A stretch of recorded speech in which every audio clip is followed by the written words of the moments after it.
आदरणीय अध्यक्ष महोदय, ये सदन का सौभाग्य है कि आप दूसरी बार इस आसन पर विराजमान हो रहे हैं। आपको और इस पूरे सदन को मेरी तरफ से मैं बहुत बहुत बधाई देता हूं।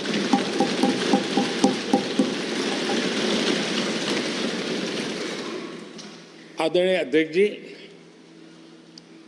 मेरी तरफ से आपको शुभकामनाएं हैं, लेकिन इस पूरे सदन की तरफ से भी आपको अनेक अनेक शुभकामनाएं। अमृत काल के इस महत्वपूर्ण कालखंड में दूसरी बार इस पद पर विराजमान होना बहुत बड़ा दायित्व आपको मिला है और आपका 5 वर्ष का अनुभव और आपके साथ हम लोगों का 5 साल का अनुभव, हम सबका विश्वास है कि आप आने वाले 5 साल हम सबका मार्गदर्शन भी करेंगे और देश की आशा अपेक्षाएं पूर्ण करने के लिए ये सदन अपना दायित्व निभाने में आपकी बहुत बड़ी भूमिका रहेगी। आदरणीय अध्यक्ष जी, हमारे शास्त्रों में कहा गया है कि विनम्र और व्यवहार कुशल व्यक्ति सफल सहज रूप से होता है और आपको तो उसके साथ साथ एक मीठी मीठी मुस्कान भी मिली हुई है। आपके चेहरे को ये मीठी मीठी मुस्कान पूरे सदन को भी प्रसन्न रखती है। मुझे विश्वास है आप हर कदम पर नए प्रतिमान, नए कीर्तिमान गढ़ते आए हैं। 18वीं लोकसभा में स्पीकर का कार्यभार दूसरी बार संभालना ये अपने आप में एक बड़ा नया रिकॉर्ड बनते हम देख रहे हैं। श्री बलराम जाखड़ जी वो पहले ऐसे अध्यक्ष थे जिन्होंने 5 साल कार्यकाल पूरा करके फिर दोबारा उनको स्पीकर बनने का अवसर मिला था। उसके बाद आप हैं जिन्हें 5 साल पूर्ण करने के बाद दोबारा इस पद पर आसीन होने का अवसर मिला। गत 20 साल का एक ऐसा कालखंड रहा है कि ज्यादातर स्पीकर या तो उसके बाद चुनाव नहीं लड़े हैं या तो जीत करके नहीं आए हैं।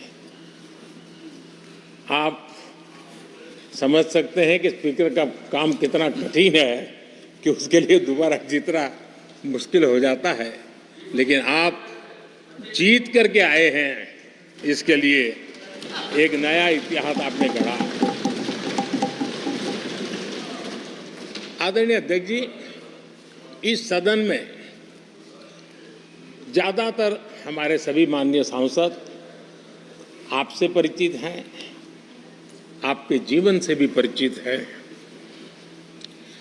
और पिछली बार मैंने इस सदन में आपके संबंध में काफी कुछ बातें रखी भी थी और मैं आज उसको दोहराना नहीं चाहता हूं, लेकिन मैं एक सांसद के रूप में और हम सभी सांसद के रूप में आप जिस प्रकार से एक सांसद के नाते काम करते हैं, ये भी जानने योग्य है और बहुत कुछ सीखने योग्य है। मुझे विश्वास है कि आपकी कार्यशैली एज ए सांसद भी हमारे जो फर्स्ट टाइमर सांसद हैं, हमारे युवा सांसद हैं, उनको जरूर प्रेरणा देगी। आपने अपने कार्यक्षेत्र में, संसदीय क्षेत्र में स्वस्थ मां और स्वस्थ शिशु एक कमिटमेंट के साथ जो अभियान चलाया है और सुपोषित मां इस अभियान को आपने जिस प्रकार से अपने क्षेत्र में प्राथमिकता देकर के खुद को इन्वॉल्व करके किया है वो वाकई प्रेरक है। आपने कोटा के ग्रामीण क्षेत्रों में हॉस्पिटल ऑन व्हील्स ये भी एक मानव सेवा का उत्तम काम जो राजनीतिक कामों के सिवाय करने वाले कामों में आपने चुना है वो भी अपने आप में गांव-गांव लोगों को स्वास्थ्य सेवाएं पहुंचाने में मदद कर रहा है। आप नियमित रूप से गरीबों को कपड़े, कंबल, मौसम के अनुसार छाता की जरूरत है छाता, जूते, ऐसी अनेक सुविधाएं समाज के आखिरी तबके के जो लोग हैं उनको खोज करके पहुंचाते हैं।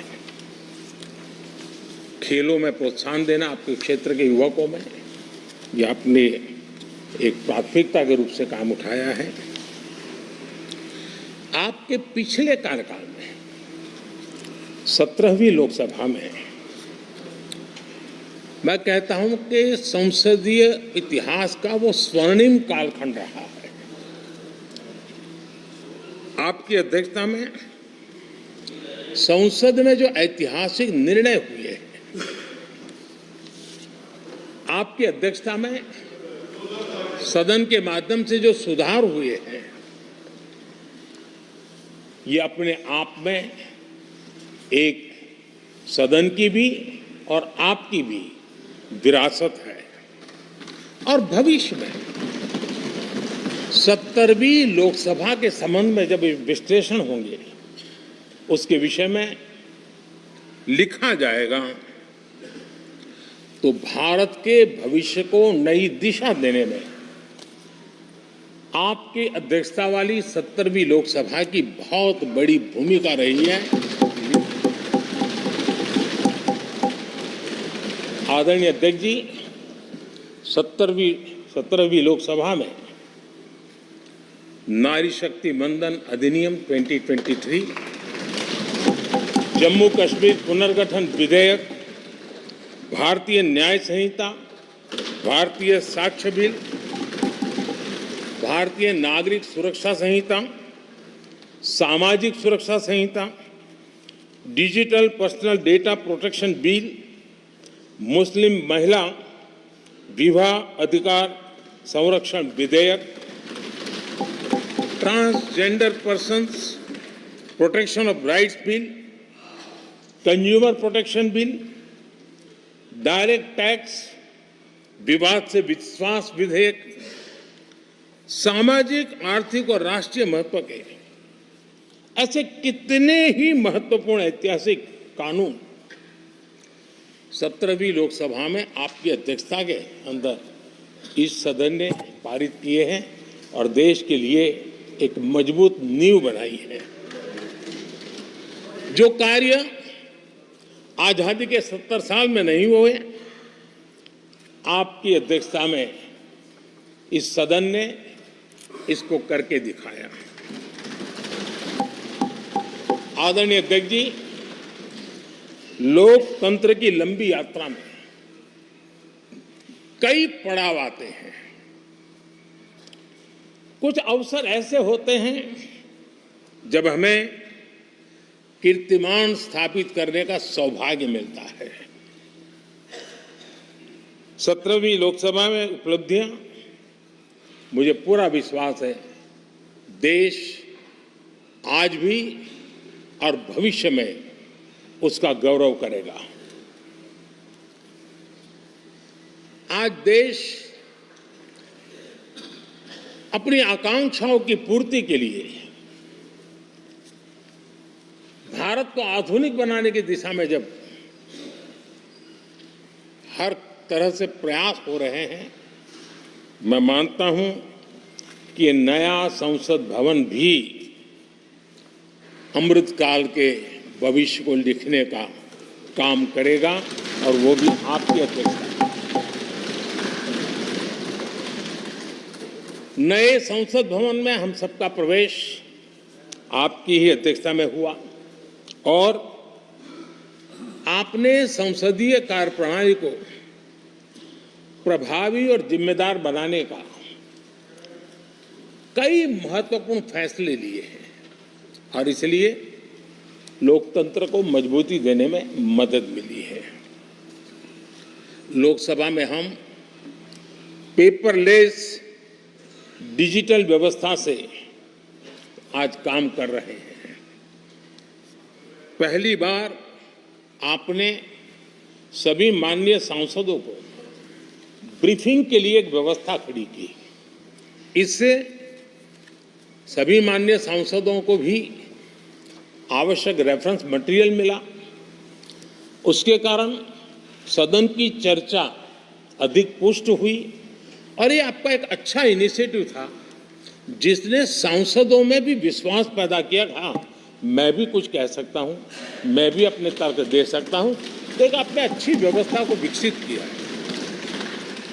आदरणीय अध्यक्ष जी, G20 भारत की सफलता के एक महत्वपूर्ण पृष्ठ है, लेकिन बहुत कम चर्चा हुई है, वो है P20 और आपके नेतृत्व में G20 देशों के जो पीठासीन अधिकारी हैं, स्पीकर्स हैं, उनका सम्मेलन आपकी अध्यक्षता में हुआ और अब तक P20 के जितने सम्मेलन हुए उसमें ये ऐसा अवसर था कि दुनिया के सर्वाधिक देश आपके निमंत्रण पर भारत आए और बहुत ही उत्तम प्रकार के निर्णय उस समिट में हुए और उसने विश्व में भारत की लोकतंत्र की जो प्रतिष्ठा है उसको गौरव देने में बहुत बड़ा रोल अदा किया है।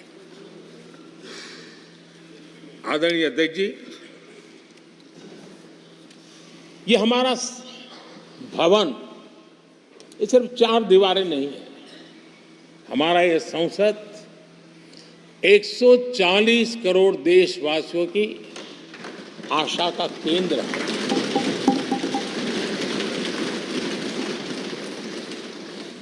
संसद की कार्यवाही, जवाबदेही और आचरण हमारे देशवासियों के मन में लोकतंत्र के प्रति जो उनकी निष्ठा है उसको और अधिक मजबूत बनाता है।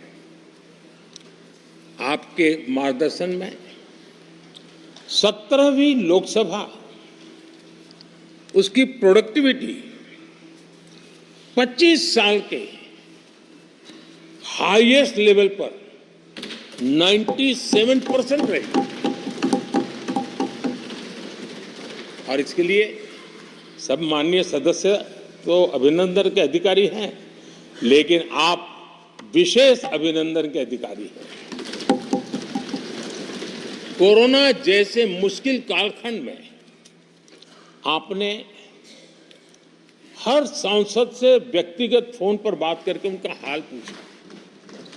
कहीं किसी सांसद की बीमारी की खबर आई तो आपने सदन के अध्यक्ष के नाते व्यक्तिगत रूप से उसकी चिंता की और वो सभी दल के सांसदों से जब मुझे सुनने को मिलता था मुझे बड़ा गर्व होता था कि जैसे आप इस सदन के परिवार के मुखिया के रूप में उस कोरोना कालखंड में भी व्यक्तिगत चिंता करते थे। कोरोना काल में भी आपने सदन का काम रुकने नहीं दिया। सांसदों ने भी आपके हर सुझाव को सर आंखों पे चढ़ाया। किसी को ऊपर बैठने के लिए कहा तो वो वहां जाके बैठा, किसी को दूसरे जगह पे जाके बैठने के लिए कहा तो वो भी बैठा, लेकिन देश के काम को किसी ने रुकने नहीं दिया। लेकिन आपने ये जो फैसले किए उसका परिणाम है कि हम उस कठिन कालखंड में भी कार्य कर पाए।